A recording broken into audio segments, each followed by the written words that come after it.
आकाशवाणी मुंबई. सुनील कांबळे आणि गौरी देशमुख. प्रादेशिक बातम्या देत आहोत. ठळक बातम्या. राज्याच्या विधानसभा निवडणुकीत महायुतीचा दणदणीत विजय.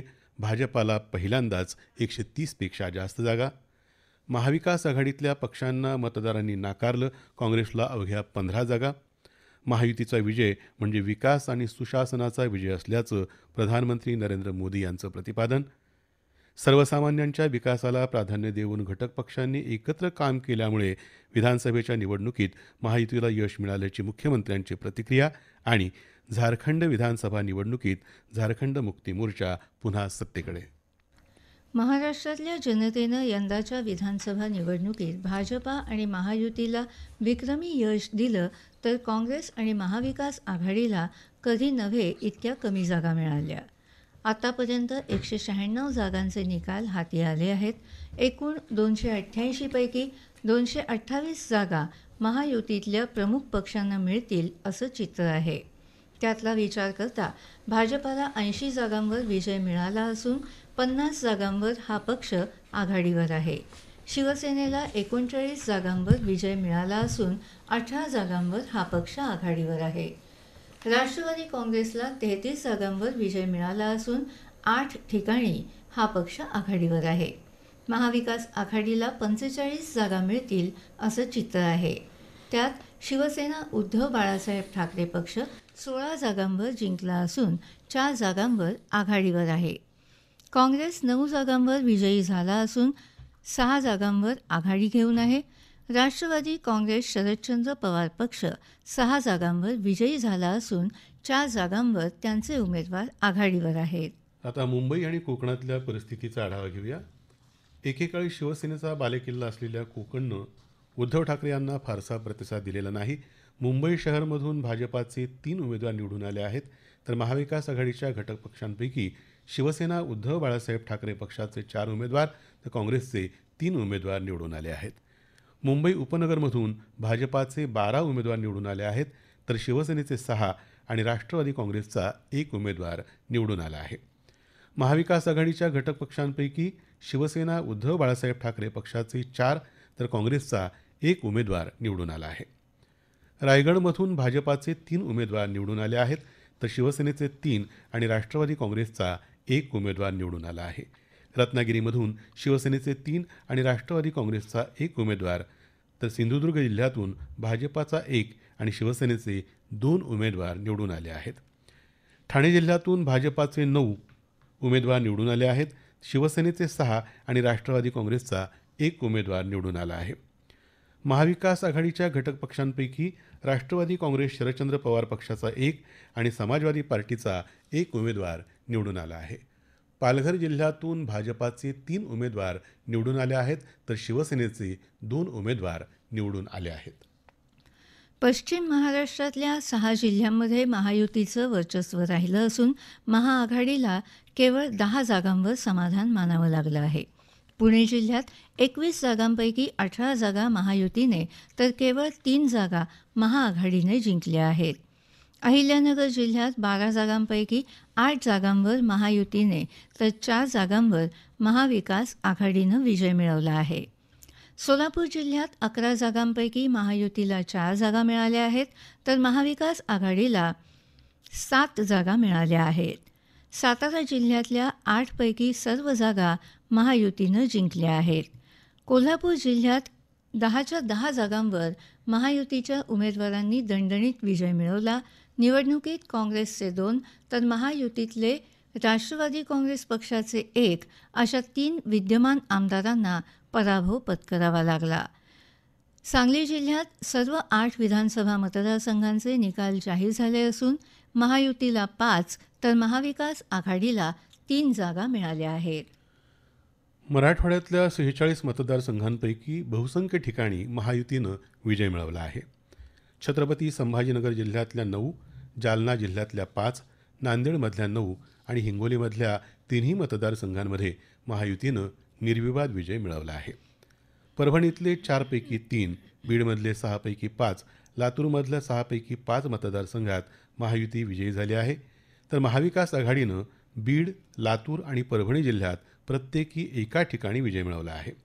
धाराशिव जिल्ह्यात दोन्ही आघाड्यांना प्रत्येकी 2 जागांवर यश मिळालं आहे. उत्तर महाराष्ट्रात जळगाव जिल्ह्यातल्या 11 मतदारसंघात महायुतीनं सर्वच्या सर्व जागा जिंकल्या आहेत. अहिल्यानगरमधल्या 12 पैकी 10 जागा महायुतीनं जिंकल्या असून एका जागेवर काँग्रेसला यश आलं आहे. तर कर्जत जामखेड मतदारसंघातून रोहित पवार आघाडीवर आहेत. धुळे जिल्ह्यातल्या सर्व 5, नाशिकमधल्या 15 पैकी 13, नंदुरबारमधल्या 4 पैकी 3 जागांवर महायुती विजयी झाली आहे. विदर्भामध्ये अमरावती जिल्ह्यातल्या 8ही विधानसभा मतदारसंघांचा निकाल हाती आलाय. अटीतटीच्या झालेल्या या लढतीमध्ये अमरावती जिल्ह्यात 8 पैकी 7 जागांवर महायुतीचा दणदणीत विजय झालाय. अमरावती मतदारसंघात भाजपाला 5 जागांवर विजय मिळालाय. महायुतीमधल्या अजित पवार गटाला 1 जागा, बडनेरा मतदारसंघात महायुतीतल्या युवा स्वाभिमान पक्षाला 1 जागा, अशा एकूण 7 जागांवर महायुतीला यश मिळालं आहे. दर्यापूर मतदारसंघातून शिवसेना उद्धव बाळासाहेब ठाकरे पक्षाला 1 जागा मिळाली आहे. यवतमाळ जिल्ह्यात 7 विधानसभा मतदारसंघांपैकी महायुतीने 5 जागांवर आघाडी घेतली आहे. 7 पैकी 3 जागा भाजपाने जिंकल्या आहेत. राष्ट्रवादी काँग्रेस अजित पवार आणि शिवसेना शिंदे पक्ष यांनी प्रत्येकी 1 जागा जिंकली आहे. वणीत महाविकास आघाडीच्या उद्धव बाळासाहेब ठाकरे पक्षाला 1 जागा मिळाली. यवतमाळमध्ये अद्यापही मतमोजणी पूर्ण व्हायची असून तिथं काँग्रेसचा उमेदवार आघाडीवर आहे. भंडारा गोंदिया जिल्ह्यात 7 पैकी 6 जागा महाविकास आघाडीनं गमावल्या आहेत. गोंदियात भाजपाच्या 3 जागा तर राष्ट्रवादी काँग्रेस अजित पवार गटाची 1 जागा अशा 4ही जागा महायुतीनं जिंकल्या आहेत. महाविकास आघाडीला तिथं खातं उघडता आलं नाही. वाशिम विधानसभा मतदारसंघात भाजपाच्या 3 जागा जिंकून आल्या. वाशिम जिल्ह्यातल्या रिसोड विधानसभा मतदारसंघात भारतीय राष्ट्रीय काँग्रेसला विजय मिळाला. बुलढाणा जिल्ह्यात महायुतीला 6 जागा मिळाल्या असून महाविकास आघाडीनं 1 जागा मिळवली. अकोला जिल्ह्यात बाळापूर विधानसभा मतदारसंघात 27व्या फेरी अंती उद्धव बाळासाहेब ठाकरे शिवसेना पक्षाचे नितीन देशमुख 6,912 मतांनी पुढे आहेत. गडचिरोली जिल्ह्यातल्या 3 विधानसभा मतदारसंघांपैकी 2 मतदारसंघांमध्ये महायुतीचे तर एका मतदारसंघात काँग्रेसचे उमेदवार विजयी झाले आहेत. अहेरी गडचिरोली महायुतीकडे आले असले तरी आरमोरीत काँग्रेसनं विजय मिळवला आहे. नागपूर शहरातल्या 6 मतदारसंघांमध्ये 4 ठिकाणी महायुतीचे उमेदवार आघाडीवर आहेत. नागपूर पश्चिममधून काँग्रेसला 1 जागा मिळाली. नागपूर उत्तरमधून काँग्रेस पक्ष आघाडीवर आहे. नागपूर ग्रामीणमधल्या 6 मतदारसंघांमध्ये 5 ठिकाणी महायुतीचे उमेदवार आघाडीवर आहेत. हिंगणा, सावनेर आणि काटोलमधून भाजपा आघाडीवर तर कामठी इथं भाजपानं विजय मिळवला आहे. उमरेडमध्ये काँग्रेसला विजय मिळाला असून रामटेकमध्ये शिवसेनेला विजय मिळाला आहे. महायुतीचा हा विजय म्हणजे विकास आणि सुशासनाचा विजय असल्याचं प्रधानमंत्री नरेंद्र मोदी यांनी म्हटलं आहे. सामाजिक माध्यमावरच्या संदेशात त्यांनी राज्यातल्या मतदारांचे, विशेषतः महिला आणि युवकांचे आभार मानले आहेत. सर्वसामान्यांच्या विकासाला प्राधान्य देऊन घटक पक्षांनी एकत्र काम केल्यामुळे विधानसभेच्या निवडणुकीत महायुतीला ऐतिहासिक विजय मिळाल्याचं मुख्यमंत्री एकनाथ शिंदे यांनी आज मुंबईत वार्ताहर परिषदेत सांगितलं. सर्वांगीण विकास करताना सर्व घटकांचा विचार केला आणि लाडकी बहीणसारख्या योजना दिल्याचं त्यांनी सांगितलं. लोकांनी विश्वास ठेवला की हे देणारं सरकार आहे, हे फक्त बोलणारं सरकार नाहीये आणि म्हणून देणारं सरकार आहे याच्यावर विश्वास ठेवला आणि कल्याणकारी योजना ज्या केल्या आम्ही फक्त बोललो नाही तर 5 इन्स्टॉलमेंट लाडक्या बहिणींच्या खात्यात टाकले सुद्धा. आणि आम्हाला माहित होतं हे विरोधक सावत्र भाऊ आमच्या या नोव्हेंबरच्या पैशामध्ये अडकाटी आणतील म्हणून आम्ही ऑक्टोबरमध्येच आचारसंहिता लागायच्या अगोदर नोव्हेंबरचे पण पैसे दिले. योजना फक्त कागदावर न ठेवता त्याची अंमलबजावणी केल्याचं ते म्हणाले. यावेळी उपमुख्यमंत्री देवेंद्र फडणवीस आणि अजित पवार हेही उपस्थित होते. मोदी सरकारच्या पाठबळामुळे हा विजय शक्य झाल्याचं फडणवीस म्हणाले. आजच्या निकालाने हे स्पष्ट केलंय की संपूर्ण महाराष्ट्र हा नरेंद्र मोदीजींच्या पाठीशी आहे आणि मोदीजींनी जो नारा दिला होता एक है तो सेफ है, महाराष्ट्रातल्या सर्व समाजातल्या लोकांनी एकत्रित येऊन हा नारा यशस्वी केलेला आहे. सगळ्यांनी एकत्रित मतदान केलेलं आहे आणि विशेष आभार आमच्या लाडक्या बहिणींचे देखील आहेत. हा आतापर्यंतचा सगळ्यात मोठा विजय असल्याचं अजित पवार यावेळी म्हणाले. महाराष्ट्रामध्ये बऱ्याचदा आपले जे 6 रिजन आहेत ना, मराठवाडा, विदर्भ, पश्चिम महाराष्ट्र, कोकण, मुंबई, अशा सगळ्या वेगवेगळ्या रिजन मध्ये, नाशिक, सगळीकडेच तुम्ही बघितलं तर सगळीकडे महायुती जोरात चालली. चांगल्या प्रकारे महायुतीला यश मिळालं. काही जागा गेल्या त्या फार थोड्या मतांनी त्या बाबतीमध्ये गेलेल्या आहेत.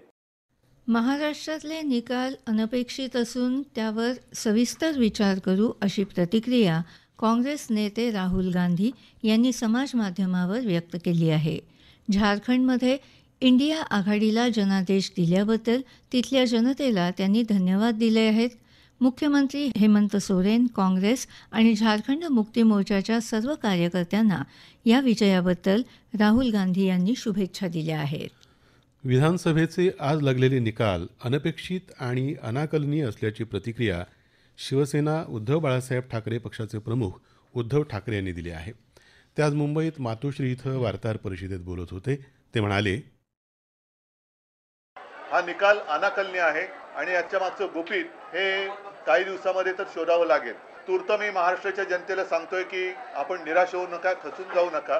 काही जण म्हणतात की हा ईव्हीएमचा विजय आहे, असूही शकतो, पण महाराष्ट्राच्या जनतेला हा निकाल मान्य असेल तर मग कोणीच काही बोलण्याची गरज नाहीये. पण जर मान्य नसेल तर त्यांना सांगतो की आम्ही प्राणपणाने महाराष्ट्रासाठी लढत राहू, महाराष्ट्राच्या हितासाठी आम्ही लढत राहू. राज्यात वाढलेली महागाई आणि शेतकऱ्यांच्या समस्या, महिलांच्या अडचणी अशी परिस्थिती असताना लोकांनी महायुतीला मतदान कसं केलं हे कळत नाही असं ठाकरे म्हणाले.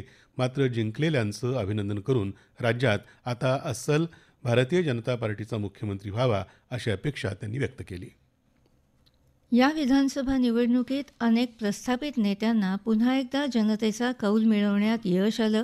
भाजपाचे विजयकुमार गावित नंदुरबारमधून, गिरीश महाजन जामनेरमधून, देवेंद्र फडणवीस नागपूर दक्षिण पश्चिम मतदारसंघातून, श्रीजया चव्हाण भोकरमधून, संतोष दानवे भोकरदनमधून, अतुल सावे औरंगाबाद पूर्वमधून, सुहास कांदे नांदगावमधून, रवींद्र चव्हाण डोंबिवलीतून, गणेश नाईक ऐरोलीतून, राम कदम घाटकोपर पश्चिममधून, आशिष शेलार वांद्रे पश्चिममधून, राधाकृष्ण विखे पाटील शिर्डीतून, नितेश राणे कणकवलीतून विजयी झाले आहेत.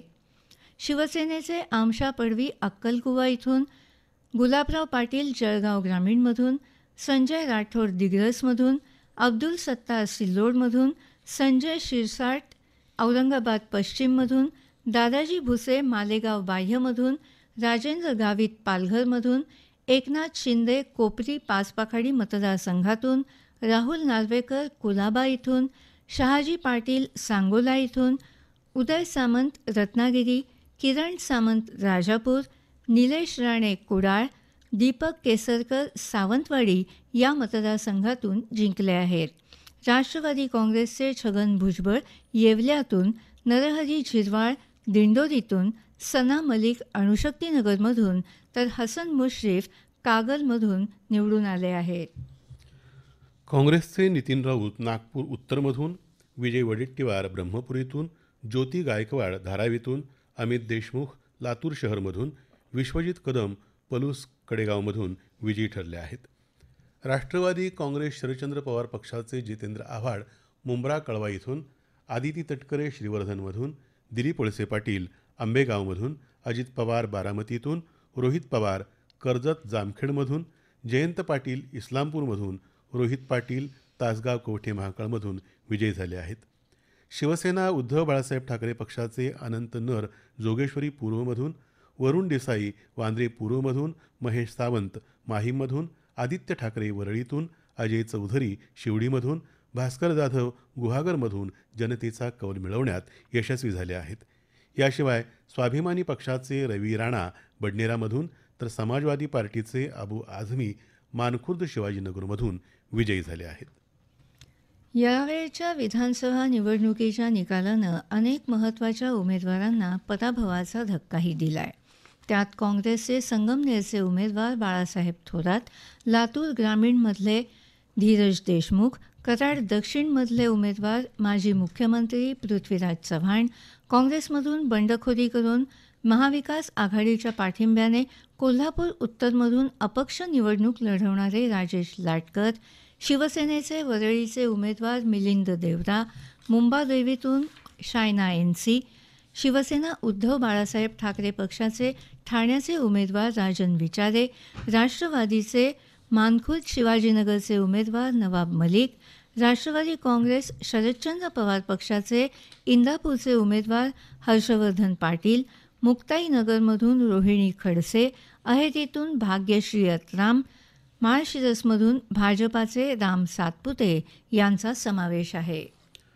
अनेक युवा चेहऱ्यांना यंदा जनतेनं विधानसभेत जाण्याची संधी दिली आहे. यामध्ये अशोक चव्हाण यांच्या कन्या श्रीजया चव्हाण, रावसाहेब दानवे यांच्या कन्या संजना जाधव, खासदार संदीपान भुमरे यांचे पुत्र विलास भुमरे, नवाब मलिक यांच्या कन्या सना मलिक आणि राज्याचे दिवंगत गृहमंत्री आर पाटील यांचे पुत्र रोहित पाटील यांचा समावेश आहे. काही नवोदितांसह अनेक प्रस्थापितांना यंदा जनतेनं नाकारलं आहे. यामध्ये राज ठाकरे यांचे पुत्र अमित ठाकरे, शरद पवार यांचे नातू युगेंद्र पवार, एकनाथ खडसे यांच्या कन्या रोहिणी खडसे तसंच प्रहार जनशक्तीचे बच्चू कडू, माजी मुख्यमंत्री पृथ्वीराज चव्हाण, माजी मंत्री बाळासाहेब थोरात, राजेश टोपे आदींचा समावेश आहे. वडगाव शेरी मतदारसंघात मतदान यंत्रात घोळ झाल्याचा आरोप बहुजन समाज पक्षाचे उमेदवार हुलगेश चलवादी यांनी केला आहे. मतदान यंत्रणेतल्या घोटाळ्याविरुद्ध आपण सर्वोच्च न्यायालयात जनहित याचिका दाखल करणार असल्याचं त्यांनी प्रसिद्ध केलेल्या पत्रकात म्हटलं आहे. या मतमोजणीमध्ये विविध पक्षांना मिळालेल्या मताची टक्केवारीही स्पष्ट झाली आहे. यात भाजपाला 26.72%, शिवसेनेला 12.38%, राष्ट्रवादी काँग्रेस 9.8%, शिवसेना उद्धव बाळासाहेब ठाकरे 10.4%, राष्ट्रवादी काँग्रेस शरदचंद्र पवार पक्षाला 11.3%, काँग्रेस 12.24%, मनसे 1.56%, तर इतर पक्ष आणि अपक्षांना मिळून 13.85% मतदान मिळालं आहे. राज्यातल्या विधानसभा निवडणुकीचा 1990 पासूनचा इतिहास पाहता भाजपानं यंदाच्या निवडणुकीत गेल्या 3 दशकातल्या सर्वाधिक जागा जिंकल्या आहेत, तर काँग्रेसनं 1990 नंतरच्या सर्वात कमी जागा जिंकल्याचं दिसून येत आहे. अधिक जाणून घेऊया आमच्या प्रतिनिधीकडून. आत्ताच्या निवडणुकीत सर्वात मोठा पक्ष ठरलेल्या भाजपाला सन 1990च्या निवडणुकीत 42 जागा मिळाल्या होत्या. त्यानंतर 1995 मध्ये भाजपाला 65 तर 1999 मध्ये 56 जागांवर समाधान मानावं लागलं. 2004 मध्ये 54 तर 2009 मध्ये 46 जागा मिळालेल्या भाजपानं 2014 मध्ये जवळपास तिप्पट जागांवर बाजी मारली. 2019 मध्ये हा आकडा काहीसा घसरून 105 वर स्थिरावला. 1990 मध्ये 141 जागांवर विजय मिळवलेल्या काँग्रेसला त्यानंतर उतरती कळा लागल्याचं दिसतं. 1995 मध्ये 86, 1999 मध्ये 75 तर 2004 मध्ये 69 जागांवर काँग्रेसची घसरण झाली. त्यानंतर 2009च्या निवडणुकीत काँग्रेसच्या जागा वाढून 82 पर्यंत गेल्या, पण पुढच्याच 2014च्या निवडणुकीत जवळपास निम्म्यावर म्हणजे 42 वर आल्या. 2019 मध्ये यात अवघ्या 2 जागांची वाढ झाली. शिवसेनेला 1990च्या निवडणुकीत 52 जागा मिळाल्या होत्या, त्यात 1995 मध्ये वाढून 73 वर गेल्या. नंतरच्या 2 निवडणुकांमध्ये यात थोडी घट होऊन शिवसेनेला 69 आणि 62 जागा मिळाल्या. 2009 मध्ये पक्षाच्या आमदारांची संख्या 44 पर्यंत घसरली, पण 2014ला पुन्हा वाढून 63 वर पोचली. विद्यमान विधानसभेत शिवसेनेचे 56 आमदार आहेत. 1999 पासून निवडणुकीत उतरलेल्या राष्ट्रवादी काँग्रेस पक्षानं पहिल्याच निवडणुकीत 58, त्यानंतर 2004 मध्ये 71 आणि 2009 मध्ये 62 जागांवर विजय मिळवला होता. 2014 मध्ये राष्ट्रवादी काँग्रेसला 41 जागांवर समाधान मानावं लागलं, तर 2019 मध्ये हा आकडा 54 पर्यंत गेला. महाराष्ट्र नवनिर्माण सेनेनं 2004ला पहिल्यांदाच निवडणुकीच्या रिंगणात उतरून 3 जागांवर विजय मिळवला. 2009 मध्ये हा आकडा 13 वर गेला. मात्र 2014 आणि 2019 या दोन्ही निवडणुकांमध्ये मनसेचा एक आमदारच विधानसभेत पोहोचला. मार्क्सवादी कम्युनिस्ट पक्षाला 1990 आणि 1995च्या निवडणुकीत प्रत्येकी 3 जागा मिळाल्या होत्या. मात्र नंतरच्या दोन्ही निवडणुकांमध्ये त्यांना एकही विजय मिळवता आला नाही. गेल्या 3 निवडणुकांमध्ये या पक्षाचा एकच आमदार विजयी झाला आहे. जीवन भावसारसह अपर्णा खून, आकाशवाणी समाचार, मुंबई. झारखंडमध्ये विधानसभेच्या 81 जागांच्या आतापर्यंत हाती आलेल्या निकालानुसार झारखंड मुक्ती मोर्चानं 27 जागांवर विजय मिळवला आहे, तर 7 जागांवर आघाडी घेतली आहे. भाजपाला 16 जागा तर 5 जागांवर आघाडी आहे. काँग्रेसला 11 जागांवर विजय तर 5 जागांवर आघाडी आहे. राष्ट्रीय जनता दलाला 3 जागांवर विजय, कम्युनिस्ट पक्ष मार्क्सिस्ट लेनिनिस्टला 2 जागांवर विजय मिळाला आहे. लोकजनशक्ती पक्ष रामविलास आणि झारखंड लोकतांत्रिक क्रांतिकारी मोर्चा या दोन्ही पक्षांना प्रत्येकी 1 जागा मिळाली आहे. काँग्रेसच्या सरचिटणीस प्रियंका गांधी यांनी वायनाड लोकसभा मतदारसंघाच्या पोटनिवडणुकीत विजय मिळवला आहे. त्यांनी त्यांचे निकटचे प्रतिस्पर्धी भारतीय कम्युनिस्ट पक्षाचे सत्यन मोकेरी यांचा 4,10,931 मतांच्या फरकानं पराभव केला. प्रियंका यांना 6,22,338 मतं मिळाली, तर मोकेरी यांना 1,11,407 मतं मिळाली. भाजपाच्या नव्या हरिदास तिसऱ्या क्रमांकावर राहिल्या. त्यांना 1,09,939 मतं मिळाली. दरम्यान नांदेड लोकसभा मतदारसंघाच्या पोटनिवडणुकीची मतमोजणी अद्याप सुरू आहे.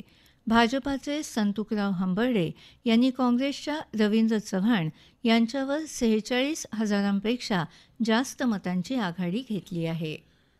याशिवाय विविध राज्यांमधल्या विधानसभांच्या पोटनिवडणुकांची मतमोजणीही आज सुरू आहे. यापैकी 43 जागांचे निकाल स्पष्ट झाले आहेत. आसाममधल्या 5 पैकी 3 जागांवर भाजपानं, तर युनायटेड पीपल्स पार्टी लिबरल आणि आसाम गण परिषद या पक्षांनी प्रत्येकी 1 जागेवर विजय मिळवला आहे. बिहारमधल्या 4 पैकी 2 जागी भाजपानं, तर प्रत्येकी 1 जागेवर हिंदुस्थानी आवाम मोर्चा सेक्युलर आणि संयुक्त जनता दलानं बाजी मारली आहे. छत्तीसगड आणि गुजरातमधल्या प्रत्येकी 1 जागेवर भाजपाची सरशी झाली आहे. कर्नाटकातल्या 3 जागांवर काँग्रेसचे उमेदवार विजयी झाले आहेत. केरळमध्ये 2 पैकी प्रत्येकी 1 जागा मार्क्सवादी कम्युनिस्ट पक्ष आणि काँग्रेसनं जिंकली आहे. मध्य प्रदेशातल्या 1 जागेवर भाजपा आणि 1 जागेवर काँग्रेस विजयी झाली आहे. मेघालयमधली 1 जागा नॅशनल पीपल्स पार्टीनं आपल्या नावावर केली आहे. पंजाबमधल्या 3 जागांवर आम आदमी पक्षानं 3 तर काँग्रेसनं 1 जागेवर विजय मिळवला आहे. राजस्थानातल्या 7 पैकी 5 जागांवर भाजपाची सरशी झाली आहे, तर प्रत्येकी 1 जागेवर काँग्रेस आणि भारत आदिवासी पक्षाचा विजय झाला आहे. सिक्कीममधल्या 2 जागांवर सिक्कीम क्रांतिकारी मोर्चानं विजय मिळवला आहे. उत्तर प्रदेशातल्या 6 जागांवर भाजपा, 2 जागांवर समाजवादी पार्टी तर 1 ठिकाणी राष्ट्रीय लोकदलाचा उमेदवार निवडून आला आहे. उत्तराखंडमधली 1 जागा भाजपानं आपल्या नावावर केली आहे, तर पश्चिम बंगालमधल्या 6 पैकी 6 जागा तृणमूल काँग्रेसनं जिंकल्या आहेत. संसदेच्या हिवाळी अधिवेशनाच्या पार्श्वभूमीवर केंद्र सरकारने उद्या सर्वपक्षीय बैठक बोलावली आहे. संरक्षण मंत्री राजनाथ सिंग बैठकीच्या अध्यक्षस्थानी असतील. संसदेच्या दोन्ही सभागृहांमध्ये कामकाज सुरळीत चालवण्यासाठी ते सर्वपक्षीय सदस्यांना सहकार्याचं आवाहन करतील. संसदेचं अधिवेशन येत्या सोमवारी सुरू होत असून ते 20 डिसेंबरपर्यंत चालणार आहे. येत्या 26 नोव्हेंबरला संविधान दिनानिमित्त सभागृहाची बैठक होणार नाही. मुंबई शहर जिल्ह्यातल्या 10 विधानसभा मतदारसंघांपैकी 9 जागांचे निकाल जाहीर झाले आहेत. यातल्या 4 जागांवर भाजपाचे उमेदवार निवडून आले असून 1 जागेवर भाजपा आघाडीवर आहे. शिवसेना उद्धव बाळासाहेब ठाकरे पक्षाचे 4 उमेदवार विजयी झाले आहेत, तर काँग्रेस पक्षाचे 2 उमेदवार निवडून आले आहेत. मुंबई शहर जिल्ह्यात महाराष्ट्र नवनिर्माण सेनेचा एकही उमेदवार विजयी होऊ शकला नाही. भाजपाकडून कुलाबा मतदारसंघात राहुल नार्वेकर, मलबार हिलमधून मंगल प्रभात लोढा, वडाळा विधानसभा मतदारसंघात कालिदास कोळंबकर विजयी झाले आहेत, तर सायन कोळीवाडा मतदारसंघात कॅप्टन तमिळ सेल्वन हे 19व्या फेरीअखेर 7,880 मतांनी आघाडीवर आहेत. शिवसेना उद्धव बाळासाहेब ठाकरे पक्षाकडून भायखळा मतदारसंघात मनोज जामसुतकर, शिवडीतून अजय चौधरी, वरळीतून आदित्य ठाकरे आणि माहीम मतदारसंघातून महेश सावंत हे 4 उमेदवार विजयी झाले आहेत. सोबतच मुंबादेवी मतदारसंघातून अमीन पटेल आणि धारावीतून ज्योती गायकवाड हे काँग्रेसचे 2 उमेदवार विजयी झाले आहेत. ठाणेमध्ये मुख्यमंत्री एकनाथ शिंदे आणि भारतीय जनता पक्षाने ठाणे जिल्ह्याचा गड राखला असून महाराष्ट्र नवनिर्माण सेना आणि उद्धव बाळासाहेब ठाकरे यांच्या शिवसेनेला भोपळाही फोडता आलेला नाही. त्यामुळे एका अर्थानं जिल्ह्यातून उद्धव आणि राज ठाकरे या दोन्ही भावांच्या पक्षाला एक प्रकारे हद्दपार व्हावं लागलं आहे. संपूर्ण जिल्ह्याचं लक्ष लागलेल्या कोपरी पाचपाखाडी या मतदारसंघात शिवसेनेचे उमेदवार आणि मुख्यमंत्री एकनाथ शिंदे विरुद्ध शिवसेना उद्धव बाळासाहेब ठाकरे पक्षाचे उमेदवार केदार दिघे यांच्या लढतीत शिंदे हे 1,20,717 मतांनी विजयी झाले. दिघे यांना दारुण पराभवाला सामोरं जावं लागलं आहे. कळवा मुंब्रा मतदारसंघातून राष्ट्रवादी काँग्रेस शरदचंद्र पवार पक्षाचे जितेंद्र आव्हाड विरुद्ध राष्ट्रवादी काँग्रेसचे नजीब मुल्ला या लढतीत आव्हाड यांचा विजय झाला आहे. डोंबिवलीमधून भाजपाचे उमेदवार आणि मंत्री रवींद्र चव्हाण विरुद्ध उद्धव बाळासाहेब ठाकरे पक्षाचे दीपेश म्हात्रे या लढतीत चव्हाण यांचा विजय झाला, तर म्हात्रे यांना पराभवाला सामोरं जावं लागलं. ठाणे जिल्ह्यात भाजपानं 9 पैकी 9 जागा जिंकल्या, तर शिंदे यांच्या शिवसेनेनं 7 पैकी 6 जागा जिंकल्या. अजित पवार यांच्या राष्ट्रवादी काँग्रेसने जिल्ह्यात 2 जागा लढवल्या, त्यापैकी शहापूरच्या जागेवर त्यांना विजय मिळाला. महाविकास आघाडीतल्या उद्धव बाळासाहेब ठाकरे शिवसेना पक्षानं 10 आणि काँग्रेसनं 2 जागा लढवल्या. या दोन्ही पक्षांना एकही जागा जिंकता आली नाही. राष्ट्रवादी काँग्रेस शरद पवार पक्षानं 5 पैकी 1 तर समाजवादी पार्टीनं रईस शेख यांच्या रूपानं 1 जागा जिंकली आहे. नवी मुंबईतल्या बेलापूर विधानसभा मतदारसंघातून महायुतीच्या भाजपाच्या उमेदवार मंदा म्हात्रे तिसऱ्यांदा विजयी झाल्या आहेत. अवघ्या 377 मतांनी त्यांनी महाविकास आघाडीतल्या राष्ट्रवादी काँग्रेस शरदचंद्र पवार पक्षाचे उमेदवार संदीप नाईक यांचा पराभव केला. मंदा म्हात्रे यांना एकूण 91,852 मतं मिळाली, तर संदीप नाईक यांना 91,475 मतं मिळाली आहेत. तिसऱ्या क्रमांकावर एकनाथ शिंदे गटाचे बंडखोर उमेदवार विजय नाहटा यांना 19,646 मतं मिळाली आहेत, तर तब्बल 2,588 मतं नोटाला मिळाली आहेत. क्रिकेट. बॉर्डर गावस्कर करंडक क्रिकेट मालिकेतल्या पहिल्या सामन्यात आज दुसऱ्या दिवसाच्या अखेर भारताकडे 218 धावांची आघाडी आहे. ऑस्ट्रेलियात पर्थ इथं सुरू असलेल्या या सामन्याच्या दुसऱ्या डावात यशस्वी जयस्वालच्या नाबाद 90 आणि KL राहुलच्या नाबाद 62 धावांमुळं भारत दुसऱ्या डावात एकही गडी न गमावता 172 धावांवर पोहोचला आहे. ऑस्ट्रेलियाचा पहिला डाव अवघ्या 104 धावात आटोपला. जसप्रीत बुमरानं 5 गड्यांना तंबूत धाडलं, तर हर्षित राणानं 3 आणि मोहम्मद सिराजनं 2 गड्यांना बाद केलं. तत्पूर्वी भारताचा पहिला डावही 150 धावांवर गुंडाळला गेला होता. जॉस हेझलवूडनं 4 तर मिशेल स्टार्क, पॅट कमिन्स आणि मिशेल मार्श यांनी प्रत्येकी 2 गडी बाद केले. हवामान. गेल्या 24 तासात कोकण आणि मध्य महाराष्ट्रात तुरळक ठिकाणी किमान तापमानात किंचित घट झाली. येत्या 2 दिवसात राज्यात सर्वत्र हवामान कोरडं राहण्याची शक्यता पुणे वेधशाळेनं व्यक्त केली आहे. ठळक बातम्या पुन्हा एकदा. राज्याच्या विधानसभा निवडणुकीत महायुतीचा दणदणीत विजय. भाजपाला पहिल्यांदाच 130पेक्षा जास्त जागा. महाविकास आघाडीतल्या पक्षांना मतदारांनी नाकारलं. काँग्रेसला अवघ्या 15 जागा. महायुतीचा विजय म्हणजे विकास आणि सुशासनाचा विजय असल्याचं प्रधानमंत्री नरेंद्र मोदी यांचं प्रतिपादन. सर्वसामान्यांच्या विकासाला प्राधान्य देऊन घटक पक्षांनी एकत्र काम केल्यामुळे विधानसभेच्या निवडणुकीत महायुतीला यश मिळाल्याची मुख्यमंत्र्यांची प्रतिक्रिया. राज्यातले निकाल अनपेक्षित आणि अनाकलनीय असल्याचं महाविकास आघाडीचं मत. आणि झारखंड विधानसभा निवडणुकीत झारखंड मुक्ती मोर्चा पुन्हा सत्तेकडे. याबरोबरच आकाशवाणी मुंबई केंद्रावरचं हे प्रादेशिक बातमीपत्र संपलं. नमस्कार.